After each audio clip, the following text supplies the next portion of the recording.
Hey guys, my name is Nora Franch, and welcome to the podcast Grateful Blessed Mess, daily reflections for those in the 12 steps. I am a fellow 12-stepper and certified mindset coach, and I am here to introduce you to the value of mindset coaching in your 12-step journey. So if you feel like you are stuck in the steps, if you're slipping and sliding with your abstinence, mindset coaching may help you as it did me, and you can find me at CatholicMindsetCoaching.com. These episodes are meant to invite you in to consider the truths of 12-step wisdom and to join in the very real struggle of living them in action. I hope that it feels almost like a mini meeting, and I invite you to contribute your own share on the Grateful Blessedness Facebook group to keep the discussion going. My comments are based on my own experience, so feel free to take what you like and leave the rest. But my hope is to encourage you on your own daily 12-step journey. As they say, you cannot stay clean on yesterday's shower. So without further ado, let's begin.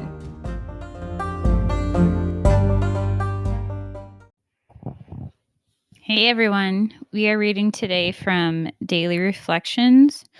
This is page 131. It's the reading for May 2nd, Lighting the Dark Past. Cling to the thought that in God's hands, the dark past is the greatest possession you have, the key to life and happiness for others. With it, you can avert death and misery for them. That's from the book of Alcoholics Anonymous, page 124. The reflection follows. No longer is my past an autobiography. It is a reference book to be taken down, opened, and shared. Today, as I report for duty, the most wonderful picture comes through.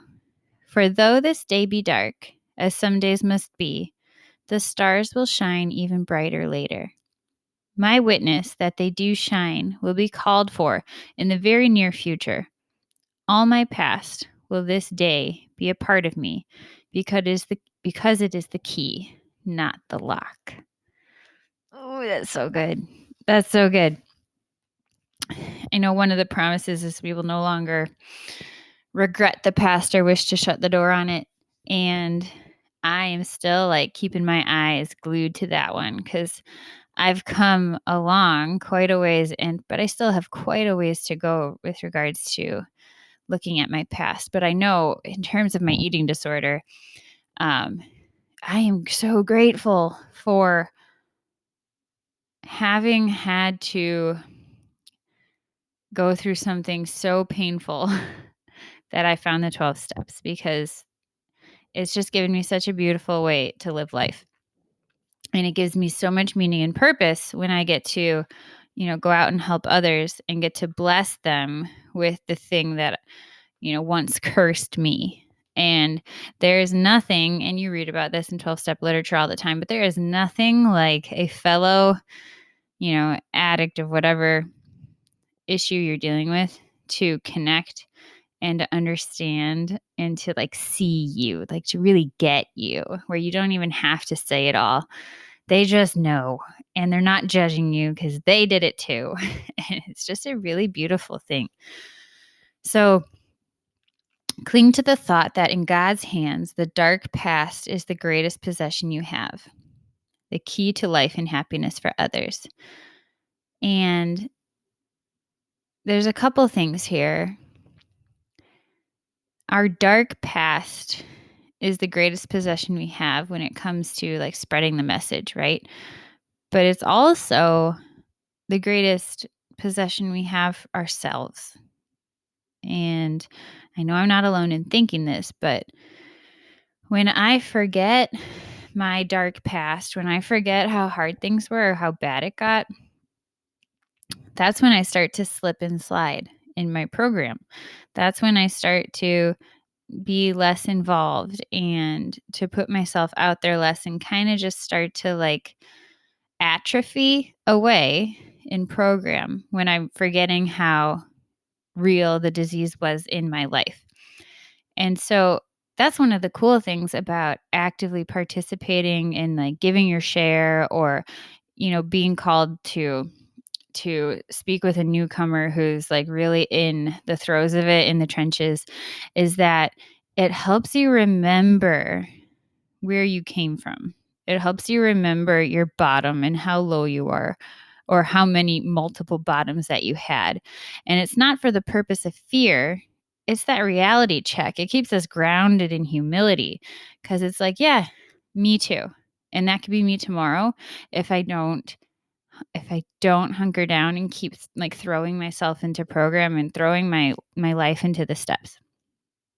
And that is just the way it is. And so it's a beautiful thing. This dark past is a beautiful thing, and we get to lighten the dark past. We get to shine a light on it, because it is in doing that it can then be of use to other people. And that in the end is what keeps us sober. That's step 12, being of service and using your experience to feed the other people that you come across, and also to show them and to show yourself that it's okay to own whatever it is your past was. It's not something that needs to be buried. And I think most of us are in so much shame or self-hatred or something that we can't even look at our past, let alone shine a light on it, let alone share it with someone else. It's like, that's too horrific to even, like, who would do that? Why would anyone do that to another human? But there is so much good that can come from it. And that is where you're like, it being in your higher power's hands, is that he has the capacity to turn the most like horrific and disgusting thing about you into the greatest possession that you have. And I firmly believe that, and I've seen it myself, and it can be true for you too.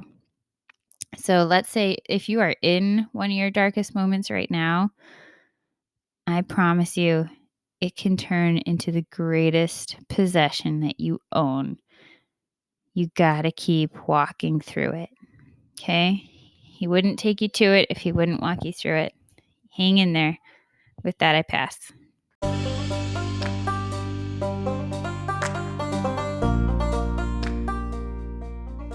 Thank you so much for listening to today's episode.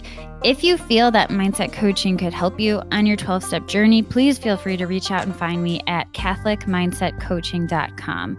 But more than that, it's important to me to give listeners like yourself a place where you do not need to feel alone on your 12-step journey. And for that reason, I've created a Facebook group.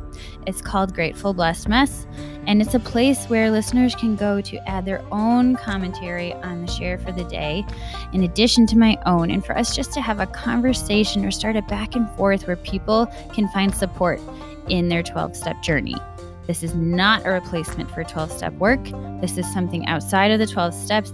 It is simply something that has a heart for the 12 steps and those who are in it. And so, welcome. If you are here, chances are you may also be a bit of a mess. And I hope that you can learn to find some gratitude in the blessings that have come from your messes.